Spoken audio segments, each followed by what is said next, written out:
This nation was founded on the principle that all men are created equal. We hold these truths to be self-evident. That all men are created equal. I'll tell you what freedom is to me. No fear. I mean, really, no fear.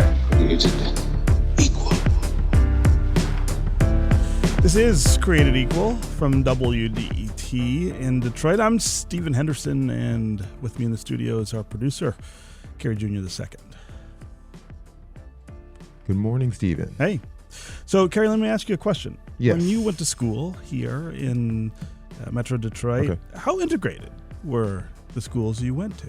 How integrated? I mean, it was a pretty diverse school. I mean, I went to a school called Hurlong. That was at like Woodward and Warren. Those were majority black schools. Mm-hmm. I wouldn't say they were terribly mixed, but when I went to U of D, that was probably the most diverse I would have gotten. There was a population of different folks from Asian to black to white. You know, that was probably the most I got. But for the most part, I went to a lot of majority black schools. Yeah. What do you I mean, ask? I think that's a common experience, of course, here growing up in Detroit or even growing up in the suburbs, where you will find schools that are the flip, that are mostly are all white. And there's a reason for that. There's a history behind that. This year is the 50th anniversary, in fact, of a U.S. Supreme Court ruling that kind of cast this segregation into stone, really, for a really long time, made it much, much harder to kind of actively try to integrate schools through busing, which was an early 70s effort in many cities to try to say, hey, it matters if black and white children are sitting next to each other in classrooms. You remember the conversation we had with Gary Overfield, the professor from UCLA, the law professor from UCLA? Yes. And he was talking about the research where he found that 70 years after Brown v. Board, we're almost as segregated as we were back then. And so, in that conversation, we talked about kind of the history of segregation, the legacy of that decision.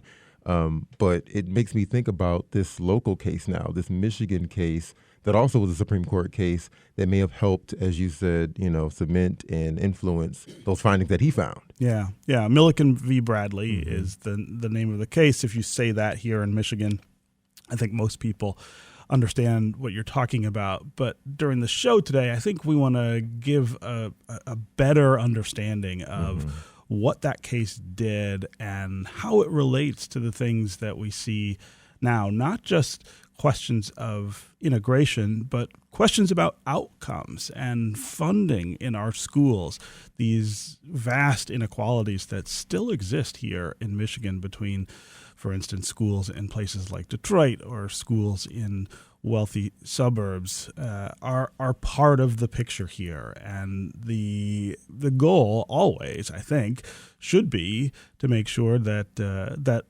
every kid, no matter what their zip code is, has an equal shot at a good education, whether it's a segregated environment or not.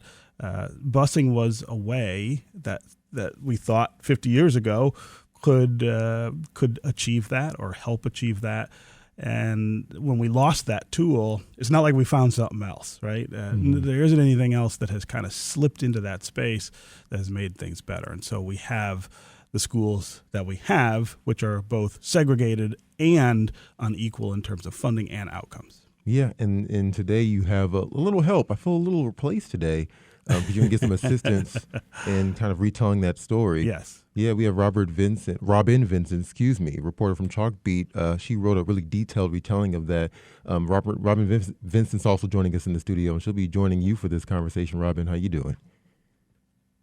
Hi, Kerry. I'm doing well. Yeah, I'm looking forward to digging into this a little bit more with you all. I spoke with folks who were bused at the time as a part of a citywide busing plan to try and integrate Detroit schools, which was not expansive enough.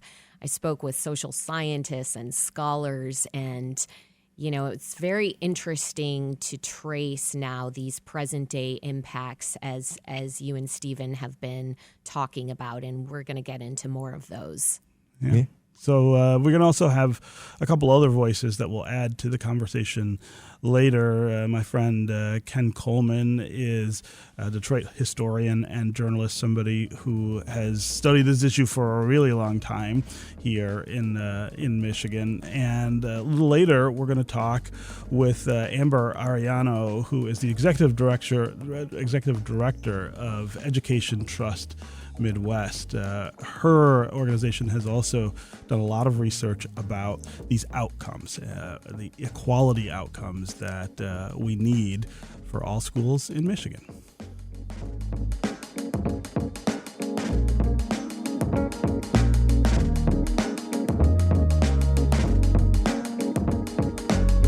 Robyn, it's great to have you here on Created Equal.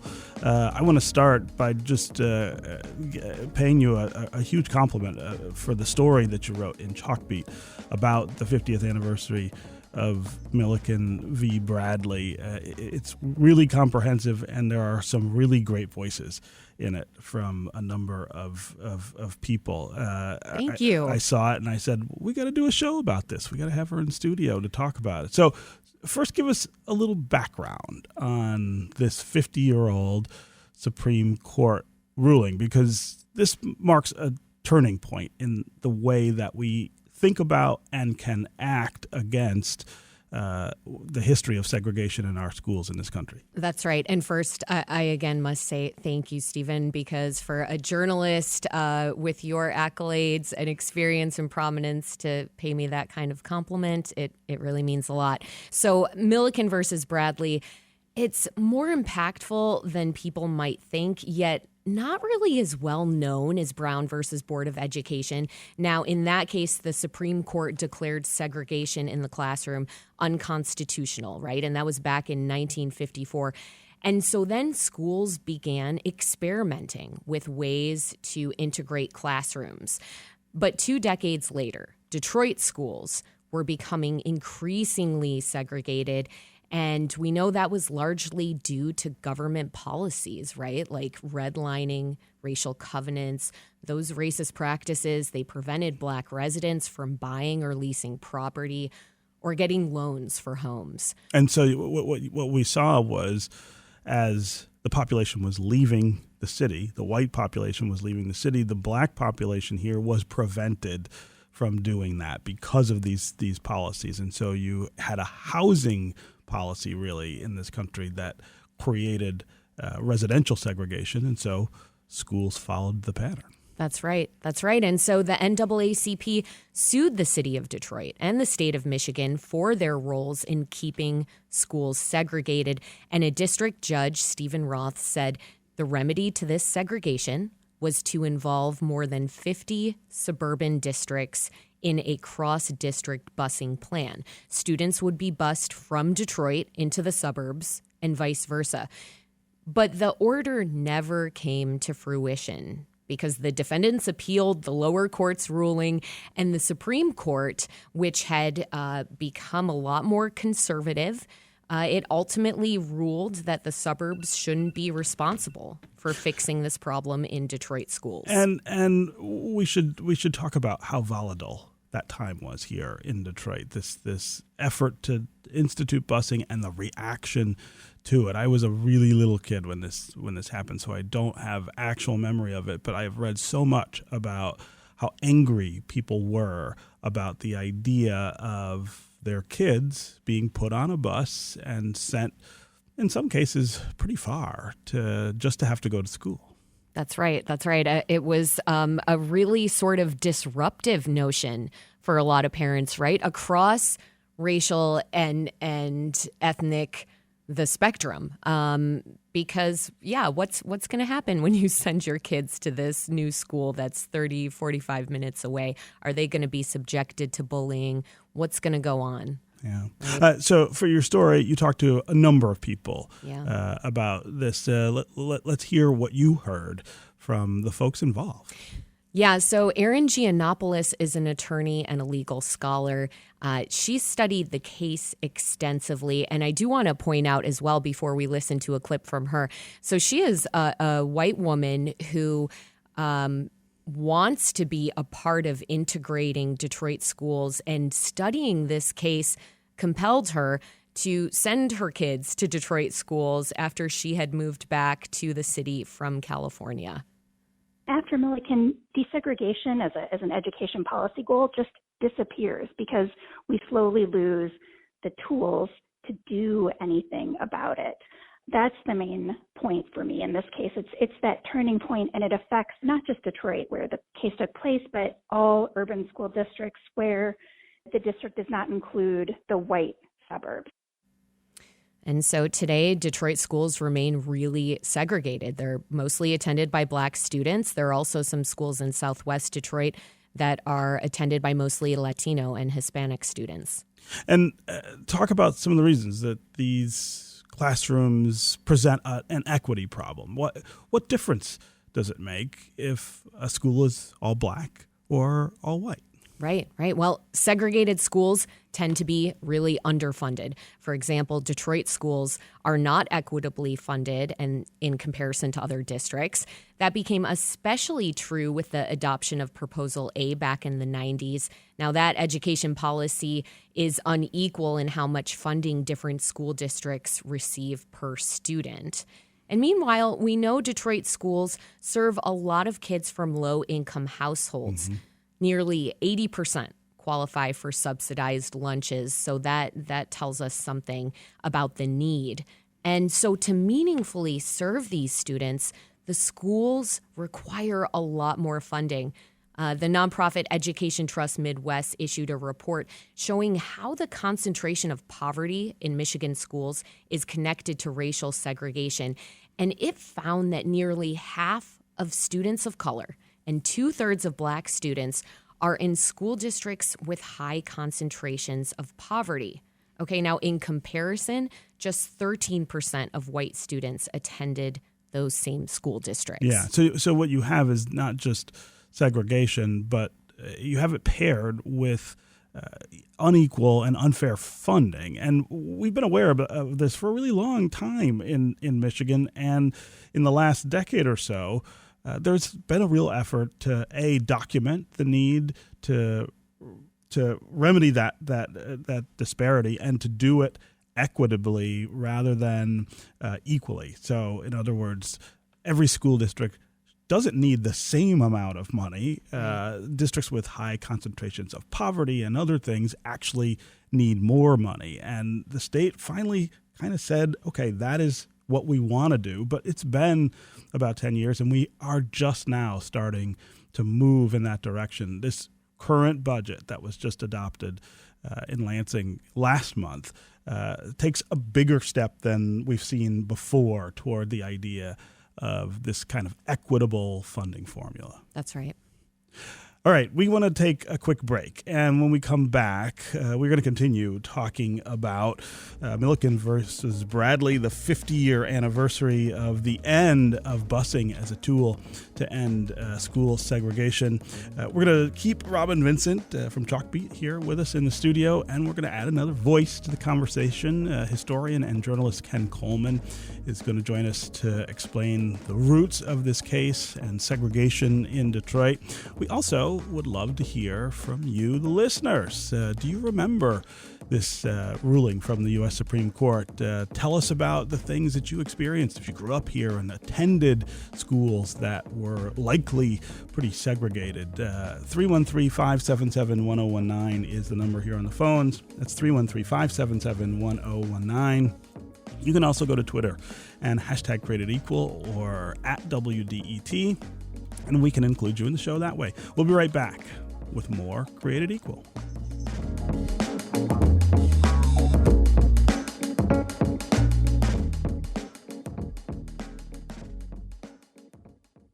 New from the Embedded podcast. Female athletes have always needed grit and talent. But for decades, they've also needed a certificate. There was chit-chat about, is that really a woman? And even now, they're still being checked and questioned. Their story is the newest series from CBC and NPR's Embedded. It's called Tested. Listen wherever you get your podcasts.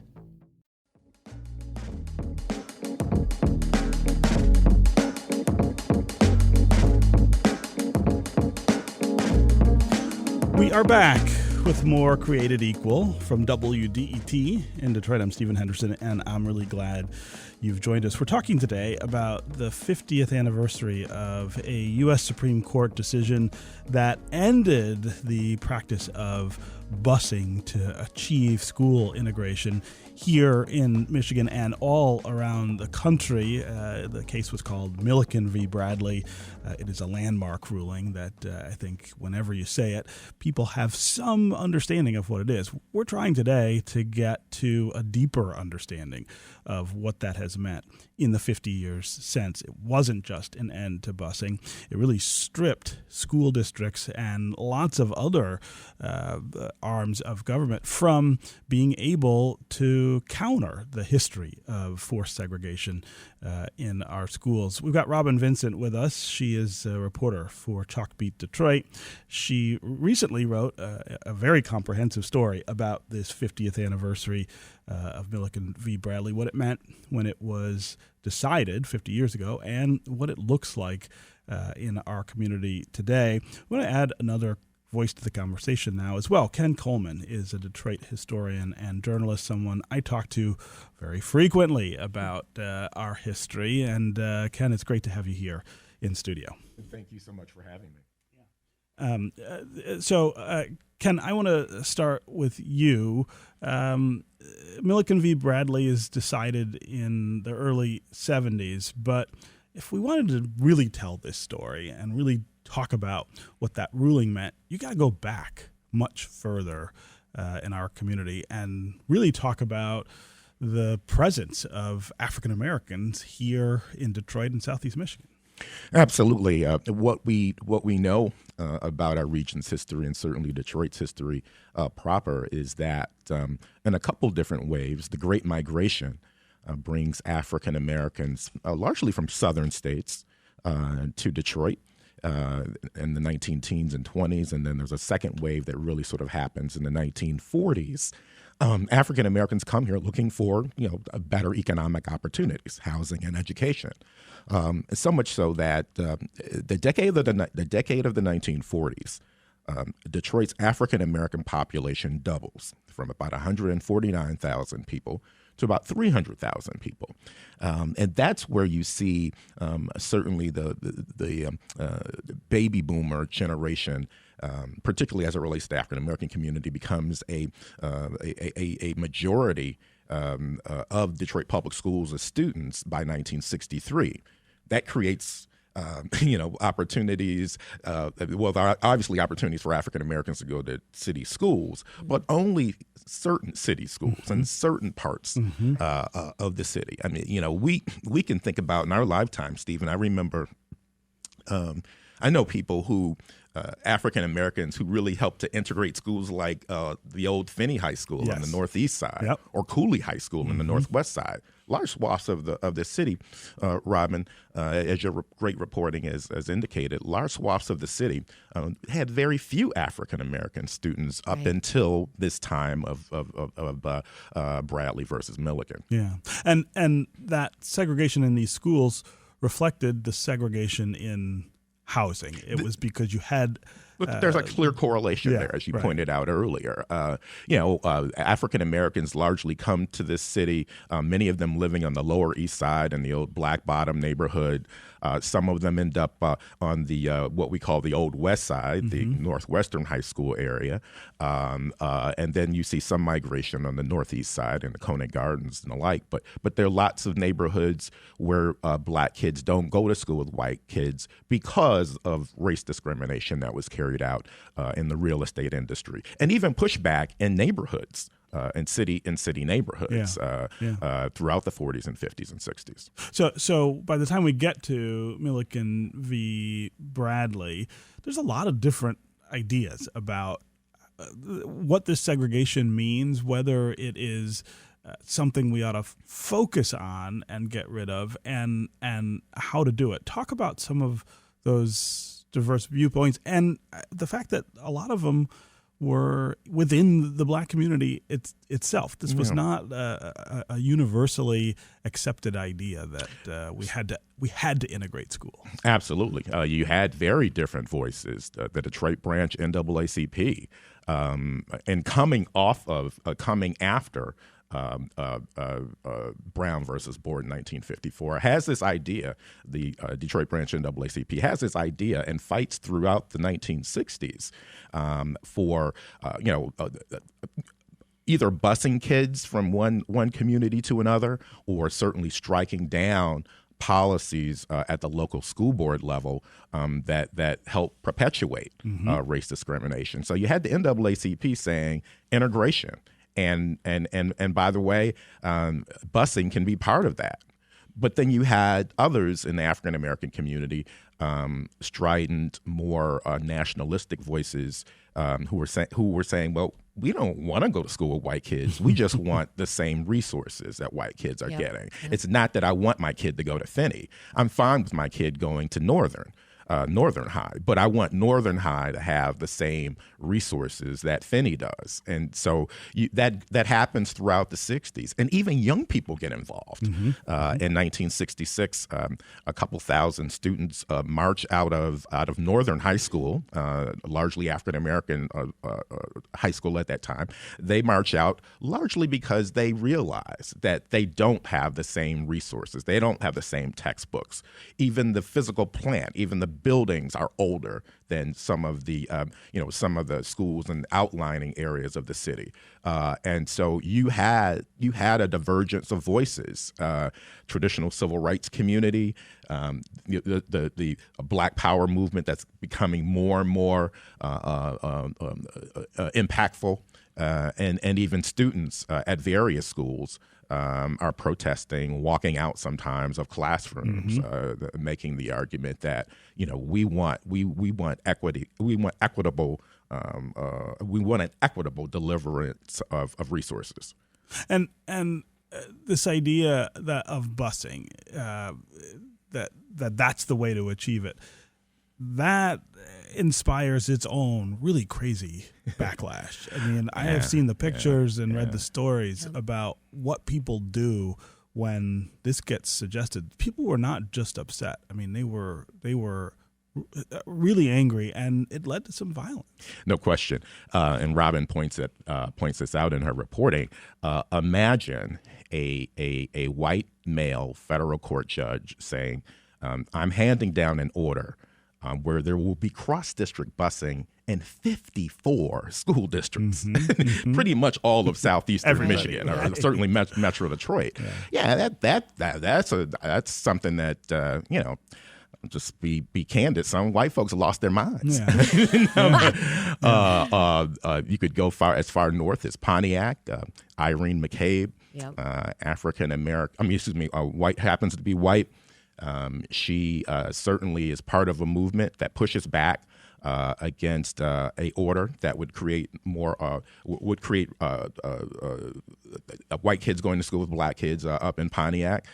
She's joined by a guy named L. Brooks Patterson. I think we all know his name. He was the lawyer. He was the lawyer representing them, right? Representing Irene McCabe. And what we know in August of 1971, school buses were bombed. Didn't have young people on them, but buses that were intended to bus black kids to white schools. We know that the Ku Klux Klan bombed buses on the eve of the start of school in 1971. That's a very extreme reaction to the conversation that was going on about busing kids from one community to another. Yeah. I mean, I even saw historical photos of little kids holding signs that were attacking Judge Stephen Roth. Things like, Judge Roth is a child molester. I mean, the attacks went deep and personal. Yeah, and a little bit about Roth. He had served as the state's attorney general in the early 1950s. He was a John F. Kennedy appointed federal court judge. And obviously was leading the case. The case was in his courtroom, Bradley versus Milliken. Dies of a fatal heart attack just before the U.S. Supreme Court ruling. I spoke with a legal scholar who knew him and feels that it was connected to Milliken versus Bradley, and said that it just brought him a great deal of anxiety. And he described Judge Roth not as being an activist judge, as just being a judge who was trying to very much rule on a basis of constitutionality, especially given what we understood about Brown versus Board of Education. And this scholar said, he was never the same after that.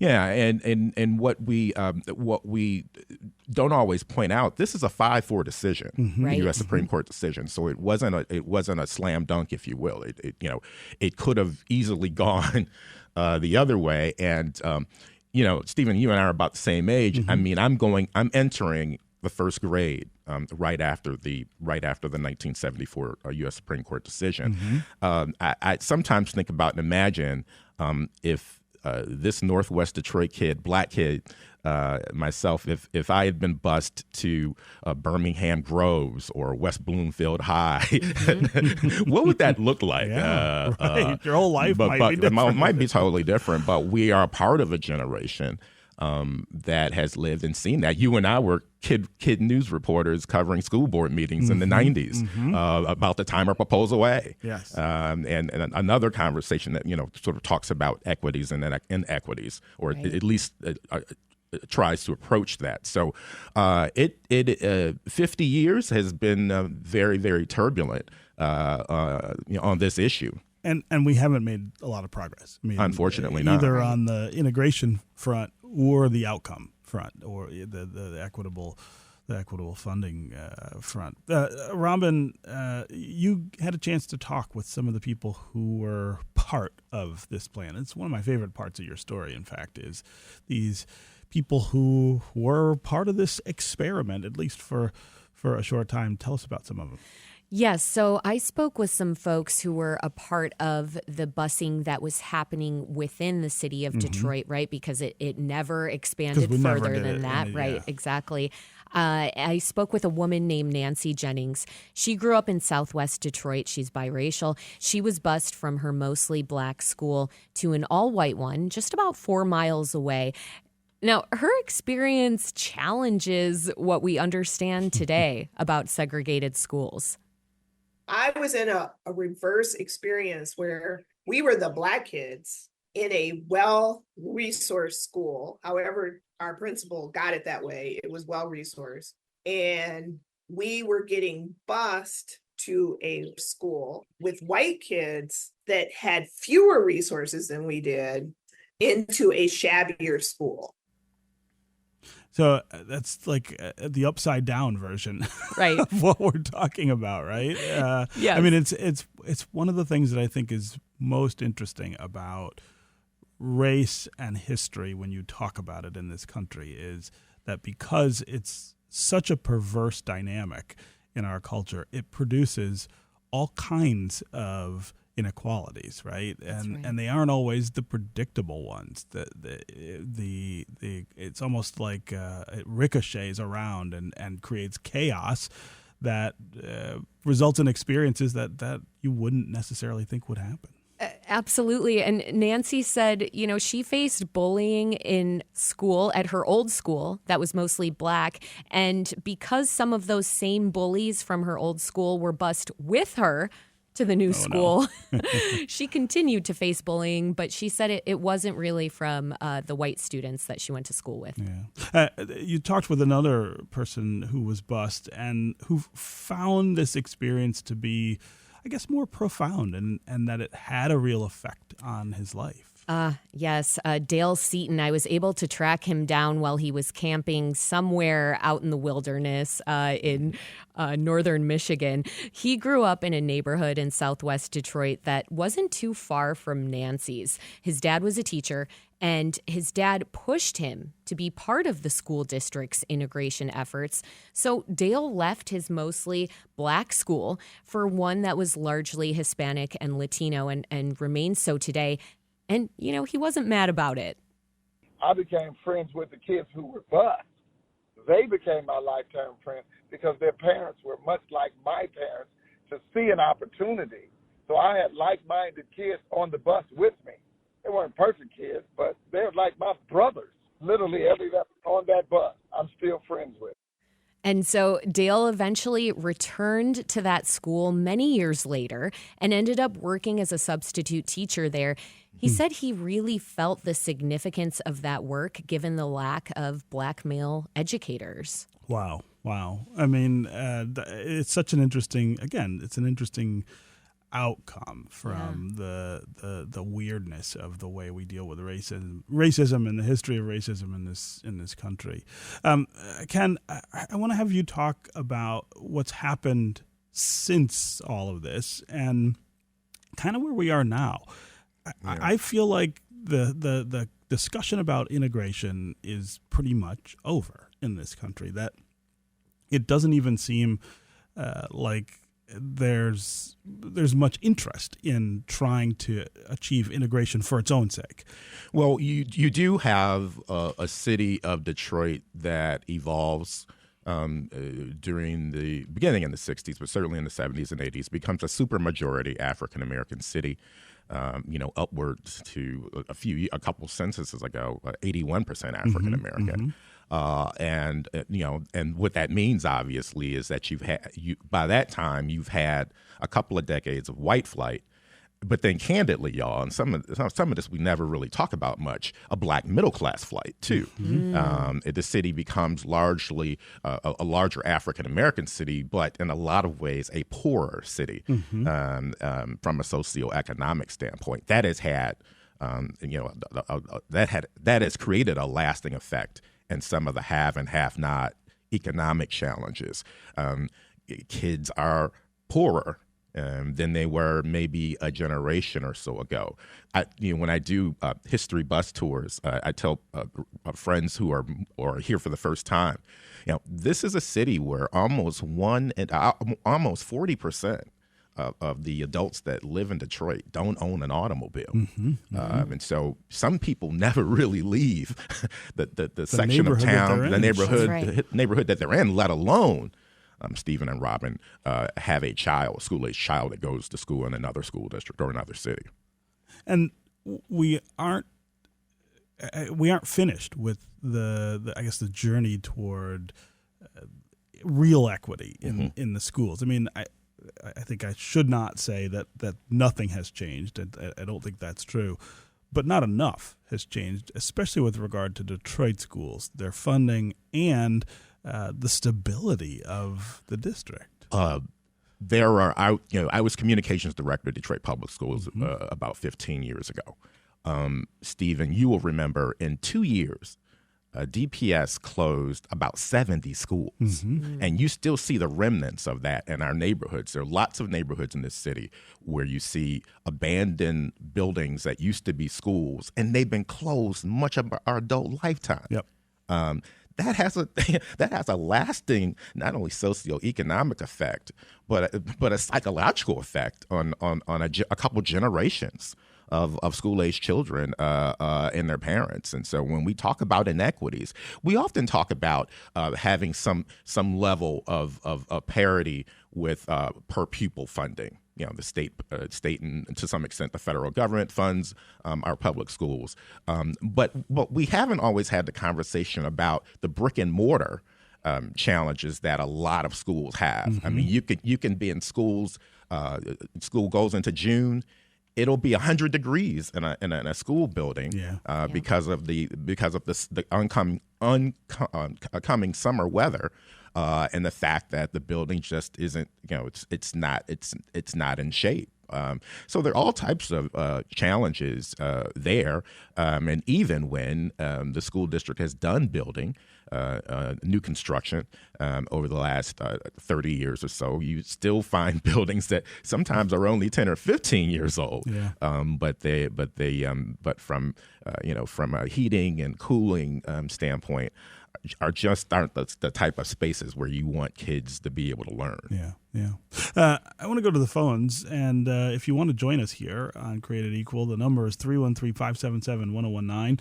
Are you someone who remembers this era of attempted integration through busing in Detroit? Are you someone who lives here now and tries to manage the choices or the lack of choices that we have as Detroiters? If you're really looking for high-quality integrated schools, 313-577-1019 is the number here on the phones. That's 313-577-1019. You can also go to Twitter, #CreatedEqual, or @WDET. I'm going to start today with Vicki in Royal Oak. Vicki, welcome to the show.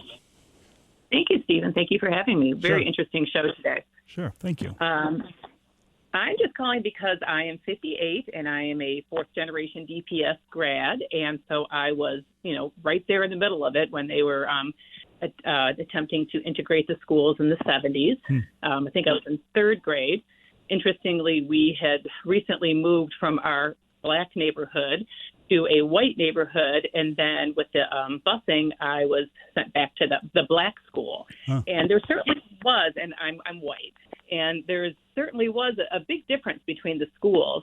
I was very befuddled by the whole thing. I just assumed I don't think I was ever told that this was about integration. I just kind of assumed it was another DPS with cash strapped, and we had to do something to, because I know teachers were being laid off and classes were being closed. We lost our home economics and our shop class. And so that was just kind of my perspective of it, is I didn't really understand that it had something to do with integration. And but there was a quality difference that you noticed. Absolutely. When I was in my black school before we moved in kindergarten, we did not have a kindergarten classroom. Our school was so overcrowded that we had kindergarten in the gym. Wow. 2 classes of kindergarten. One class faced one way, another class faced another way, and we sat on the floor. And that's how we had kindergarten. And so that all obviously must have meant that some kids didn't have gym then if we were having kindergarten in the gym. Yeah. And imagining that, this wasn't, in the 1800s. This was 50 years ago. Right, I just right. couldn't even imagine 70s. allowing that. Yeah. Right. Vicki, I'm really glad you called and shared that experience. Again, it's all so fascinating how many different iterations of this existed because of the various policies and the effect that it had on the people who were involved. Let's go next to Kaniki in Detroit. Kaniki, welcome to the show. Hi, how are you? Thanks for having me. Sure. I'm a long-time listener, first-time caller. Oh, very good. We like that. So I've always been a commuter, always lived in Detroit, but my family was from Ecorse, so I always went to school out in Ecorse because my parents worked that way. So it was very diverse, except for, there still was the outer line. The line was outer drive, black side, white side, but the schools were diverse. Then I had to transfer to Detroit, and the diversity was gone, but I still had African dance, wood shop, home ec. So all those programs were really great. So I became a teen mom. When I became a teen mom, in the early 2000s, Detroit was in decay, right? They kind of opened up their district to businesses. Soon came EAP, all that stuff. So I decided to put my sons in Allen Park schools. I thought that diversity that I had as a child in Ecorse would still be there, because I didn't know Allen Park as a kid, but I knew it was downriver. Diversity was downriver. That was my thought as a teen mom. And we just made the diversity, There was nobody but white kids there, and the trauma that my adult kids now are having is awful. When my son was in 12th grade, he tried to commit suicide on the school grounds, and he ran off. And us not being a part of the community, just really was detrimental to them. Even though, the teachers were nice, the people were nice, but the kids were mean to them. And it was hard. Because they were from a different community. Yeah. Wow. Because we were from a different community. Yeah. So Kaneki, I'm really sorry about what happened to your son, obviously, but I'm really glad you called and shared that story. And again, it's the impact on people's individual lives that I think is so critically interesting about all of this. Okay, Ken Coleman, always great to see you and have you here to help us understand the historical context for all of these issues. Thanks for coming in on Created Equal. Thank you for having me. Okay, we're going to take another quick break. We are going to keep Robyn Vincent with us, and we are going to welcome Amber Arellano to the conversation as well. She's the Executive Director of Education Trust Midwest. We'll also try to get to more of you on the phones and on social. 313-577-1019 is the number here. That's 313-577-1019. You can also go to Twitter, #CreatedEqual or @WDET. We'll be right back with more Created Equal.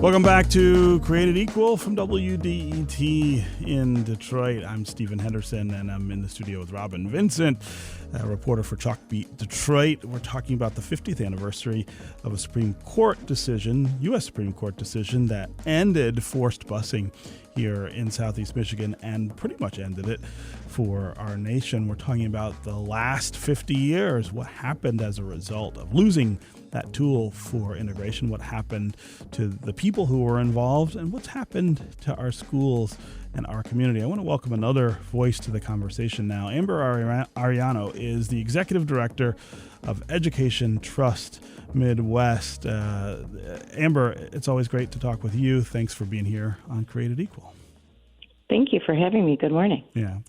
So you have focused for a long time on the fact that we just don't place the right priority on schools in Michigan. The conversation we're having today is kind of a subset, I think, of that issue. I mean, schools remain underfunded and under-resourced in our state. But as I said earlier, we are starting to move in the right direction. It's maybe slower than we need or than some of us would want, but we are seeing progress. Is that a fair way to describe it, Amber? It is, yeah. There has been some pretty notable changes in the last 2 years toward, as you say, more schools that are more created equal. Last year, the Michigan legislature and Governor Whitmer made history by putting into place, in the first time in the state's history, a new funding mechanism that accounts for concentration of poverty. It's called the Opportunity Index, and it means that Michigan now has this new lever to use to drive more dollars to schools based on their school district's concentration of poverty. And that is we're one of the first 10 states in the country to do this. It is an acknowledgement that we have had one of the most regressive and most inequitable state funding systems in the country. And in just 2 years, it's driven almost $300 million more dollars into to schools for students with low income backgrounds. I think it's important that this new systems change is really it's a statewide change, and so Detroit is a big beneficiary of it. But the truth is, when we did analysis earlier this year, we found that rural areas that actually benefit even more than the city of Detroit, because we know that that poverty it's everywhere. And following, Ken talked about just the level of poverty that he sees now in some neighborhoods in the city, and that's true in communities all over the state. Following deindustrialization over the last 40 plus years in Michigan, there's so many communities that just don't have a strong industrial tax base like they used to. And so, we've seen poverty rise in suburbs and small towns and rural areas in big cities. And this new opportunity index is designed to address those needs across the state, no matter where kids live. Yeah. Amber, good morning. This is Robyn. Thank you so much for joining us. I want to talk about a report that you published with Education Trust Midwest, and it tells us school districts with concentrated poverty like Detroit need a lot more funding than districts like, say, Grosse Pointe or Birmingham to meaningfully support students. So I wonder what kind of funding gap a district like Detroit is facing right now. Yeah, I mean, even with the progress that's been made over the last 2 years, the gap is still extraordinary. And if you think about what a district like Grosse Pointe can provide, in part because the way our funding system is set up, Grosse Pointe is able to raise substantially more local funding per student due to the way that Michigan designed its funding system under Proposal A. So even when a district like Detroit gets a lot of federal funding intended for students from low-income backgrounds, DPSCD still is only spending about the same per pupil as Grosse Pointe Public Schools, for example. And so that means that students that have a variety of needs they're just not being met. And I think it was Ken that also raised the challenge around facilities. I remember going to speak to a school just before the pandemic on the east side of Detroit, and one of the students welcomed me into the library, and all the kids had their winter coats on because the school library didn't have heat. Wow. And later, and so we all met there for a couple hours in our winter coats. It was about 7 degrees out, and later, they showed me where the ladies' bathroom was, and only one of the toilets was working. Mm. And so this was a school with more than 300 kids. And it was heartbreaking. So it's there's gap in terms of facilities. There's gap in terms of the kind of staff that higher poverty districts can afford, and that is a huge thing too. And I think a lot of folks kind of miss this, but in higher poverty communities and school districts, they often can't compete for talent. And talent is everything in a school, like so many organizations. We know that the quality of a teacher in a kid's classroom is one of the more powerful predictors Absolutely. Of that child's student achievement. Right. And higher poverty districts are much more likely to have very inexperienced teachers. They're dramatically more likely to have teachers teaching outside of their subject area. And if you go to a district like, say Birmingham or Grosse Pointe or Bloomfield Hills, you're much more likely to find teachers that are very experienced. They're teaching in their subject area. They're really experts, right? They're leaders in the field for the entire state, if not the country. They've often been doing it for 20 years. And they have a variety of supports around them, from school counselors to assistants that can help catch kids up if they're behind, or accelerate them if they need more acceleration, enrichment activities. It goes on and on and on. But they can also often pay those folks a lot more money than higher poverty districts and working class districts can pay. And that is part of the reason why addressing the funding gap is so important, because it really it creates this really unfair environment in which these districts have to compete for talent. And it's virtually impossible to compete for that kind of talent when you're paying people $10,000 and $20,000 and sometimes even $30,000 or $40,000 less than an affluent suburb. Another district, yeah. Amber, thank you for laying out the way that this funding gap really translates to different disparities and sets schools back. And what it makes me think of is in Detroit schools, what the district ended up using all of this COVID relief money for was for facilities, right? Because that is they felt that they were against, they were in a rock and a hard place. Yeah, and I think a lot of districts made that decision, and a lot of districts took a lot of heat for it too. And from if you think about it from superintendent's perspective, a lot of folks knew this money was going to end, and so the worry was that if they hired staff, that they would then be in a position to they'd have to create that money, on the back right. end, yeah, and they wouldn't have it, and that's exactly what's happening now. So even with the Opportunity Index coming online last year, and districts getting more dollars, and in some cases tens of millions more dollars, but it's just not enough to offset those differences. And there are districts that that are having to lay off lots of staff, lots of teachers because of it. So those were really hard decisions, and I do think that whatever the district decided, it was probably a good decision, right? I mean, it was what they could do. Yeah. Exactly. Okay. Amber Arellano, it's always great to have you with us. Thanks so much for joining us here on Created Equal.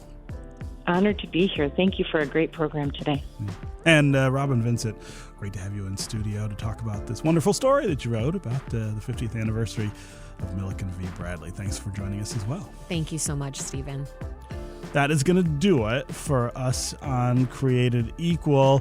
Created Equal is produced by Carrie Jr. II and David Lines. Our engineer is Nate Bender. Our program director is Adam Fox. And Created Equal is a production of WDET, a listener-supported service of Wayne State University.